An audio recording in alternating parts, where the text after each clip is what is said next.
저희에게 주시는 하나님의 말씀은 요한복음 9장 28절에서 30절까지 말씀입니다.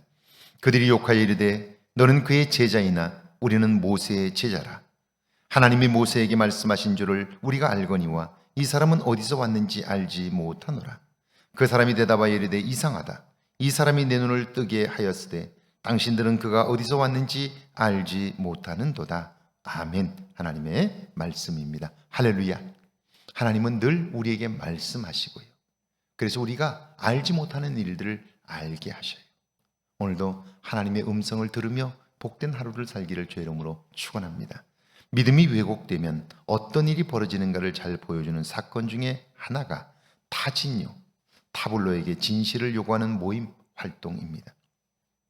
타블로는 당시 인기를 얻어가는 가수였는데 그가 미국의 명문 스탠포드 대학 출신이라고 밝히자 누군가 그에게 학력 위조 누명을 씌웠습니다. 그리고 그런 주장에 사람들이 동조하면서 네이버 카페에 타지니오라는 이름으로 활동하기 시작했고요. 단지 사실을 밝히려는 활동을 넘어 타블로 본인뿐 아니라 가족들과 그와 관련된 사람들이 정상적인 활동을 할 수 없을 정도로 참혹하게 괴롭혔습니다. 이런 과정에서 타블로의 아버지는 스트레스로 유명을 달리했고요. 가족들은 엄청난 충격을 받았습니다. 타블로는 진실을 밝히기 위하여 그들이 원하는 모든 정식 증빙 자료들을 보여주었지만 그럼에도 그들은 그것을 믿으려고 하질 않았습니다.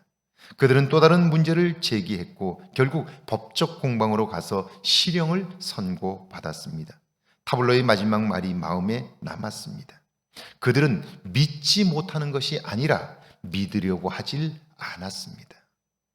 오늘 우리가 하나님을 믿는다고 하지만 그래서 이런 것 저런 것은 못 믿겠다고 말하지만 그것은 믿지 못하는 것이 아니라 우리가 믿으려고 하질 않는 거예요. 왜냐하면 우리가 생각할 때 불가능한 일들을 성경이 기록하고 있는데 그걸 도저히 받아들일 수가 없으니까 사실은 믿을 수가 없는 거죠.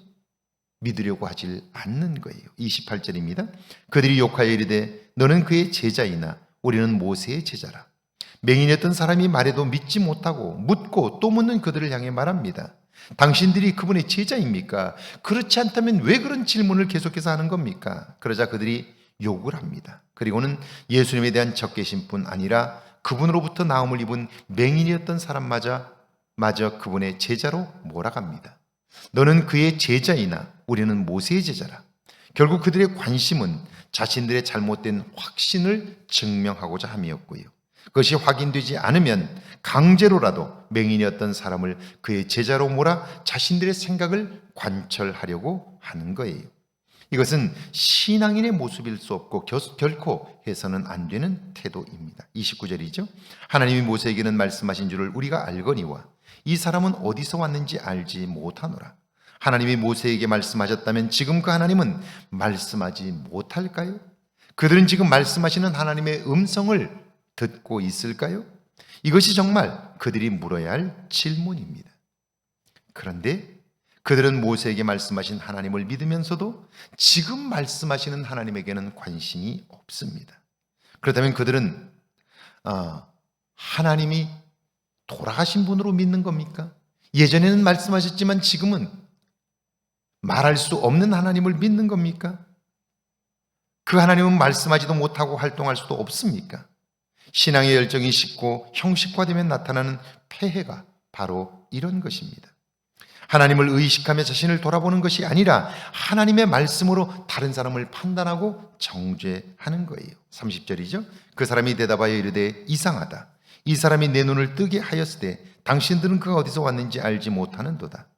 맹인이었던 사람의 고백입니다. 참 이상합니다. 그분이 나의 눈을 뜨게 했는데 그런데 그 일을 행하신 그분에 대하여 여러분이 선한 관심이 없으니 정말 이상합니다. 적어도 그들이 하나님을 믿는 사람이라면 놀라운 일을 만날 때 혹시 하나님이 하신 일은 아닐까 생각해야 되는데 그들에게는 일절 그런 생각이 없다는 것을 지적하는 거예요. 하나님에 대하여 관심하는 것 같으나 하나님을 사랑한다고 말하나 그 사랑의 내용이 뭡니까? 관심의 내용이 뭡니까? 그것으로 인하여 다른 사람을 판단하는 것입니까? 아니면 그 하나님을 느끼며 그분의 음성을 들으며 그분이 오늘 나에게 원하시는 일에 순종할 마음이 있는 겁니까? 오늘 신앙이 변질되는 이 시대 속에서 우리가 보아야 할 것은 다른 사람의 허물이 아니라 나 자신의 믿음 없음인 거죠. 오늘 하루 살아계신 하나님과 동행함으로 여러분의 내면에 그분으로 인한 새로운 믿음이 자라갈 수 있기를 주의 이름으로 축원합니다. 함께 기도합니다. 내 안에 자리 잡은 분노는 없는지 돌아보게 해달라고요. 늘 나의 내면을 돌아보고 하나님이 지금 하시는 일에 관심하게 해달라고요. 함께 기도합니다. 하나님 아버지, 은혜와 사랑을 감사합니다. 내 안에 자리 잡은 분노는 없는지 돌아보게 하옵소서. 늘 나의 내면을 돌아보고 지금 하나님이 하시는 일에 관심하며 살게 하옵소서.